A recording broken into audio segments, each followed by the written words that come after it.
social rules that needs to be applied. I was just thinking that today we should all be thankful and say thank you to God that we are still alive. We should be thankful for the fortunate time that we have on this earth, because as you know that coronavirus came, he's here, he's coming, he's taking. It doesn't matter if you are old, if you are young, it doesn't matter if you are sick, if you are healthy. That virus has no he doesn't care for that sort of stuff. He just comes and takes who he must take, and then he goes. You understand? So we need to be careful in these days. We need to understand that it's not just about what we are thinking. We need to know that God is the one who's in control of everything. As I'm walking and I'm seeing the beautiful creation that God has made us to be part of, I'm just saying, thank you, God, that it's still possible for me to be alive today. Thank you, God, it's still possible for me to have this walk and to talk to you all about this. And with that being said, I just think that it's time for us as a nation, as a people, all the viewers of Soccer Kalitz Style, the people in the Boland, the people in Worcester, it's time for us to start and take back what is ours. We need to start to take back what really belongs to us. We need to start to take back that and think that everything that we have worked for in this life, everything that we have in this life, we need to take it back. We need to start to think less of ourselves than the other people. A lot of our people, when we come into places, when we come into workplaces, we think less of ourselves than the other people that's in charge, the people that's running the show. When they talk to you, you tend to let your head down. You tend to let your... Oh, look how beautiful this is. God's creation. Very beautiful. You tend to let your head down and think that I am less than this person. I am less than this one who's talking to me. It doesn't matter in what job you are. It doesn't matter where you find yourself. You never need to think less of yourself than of another guy.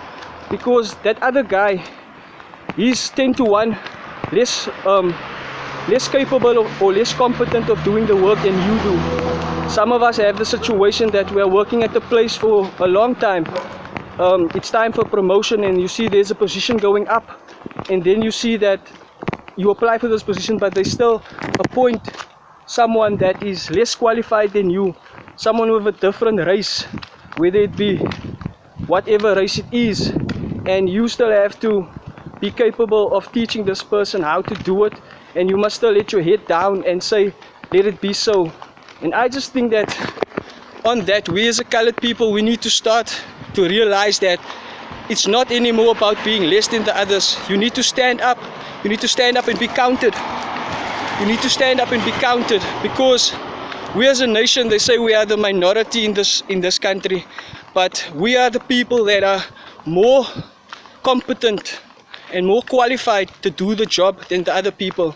They know that if they release us as a minority group, as a colored people, the Soccer Kalitz Style people, they know if they release us and broadcast us to the whole world, it's going to become an upstirring. They know that the colored people, once their potential is being unlocked, all of us has the potential, each and every one. You that's sitting there in the corner thinking that your life is over, you the one sitting there doing drugs, whatever type of thing that has a hold fast on you, thinking your life is over.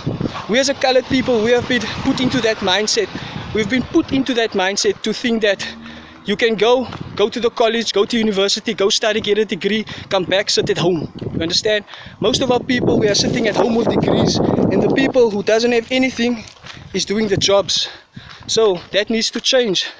And people, there's a change coming in 2021 that I can assure you, that I can feel in my gut that a big change is coming in 2021.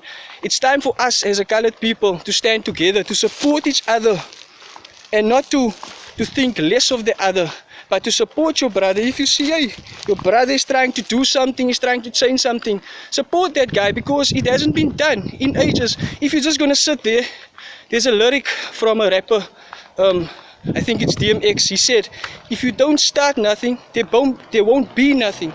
So just think of that. You don't start anything, there's not going to be anything. There's not going to be a future for our children. There's not going to be anything for them to look forward to. If we go to soccer, if we're thinking about soccer, we should think that, right, colored people on the South African team, if you look at that demographic, you will see that it doesn't add up. It doesn't make any sense. There's about 2 or 3 colored guys in the setup, and that doesn't say anything to me about the minority of this country. When you look at teams like Stellenbosch FC, you look at teams like Ajax Cape Town, you look at teams like Cape Town City, who's performing with guys, colored guys in, a guy like Craig Martin. I think he deserves his chance. Craig Martin has been showing us all over and over and over. Why is he not in South Africa's team? Why not? What are the reasons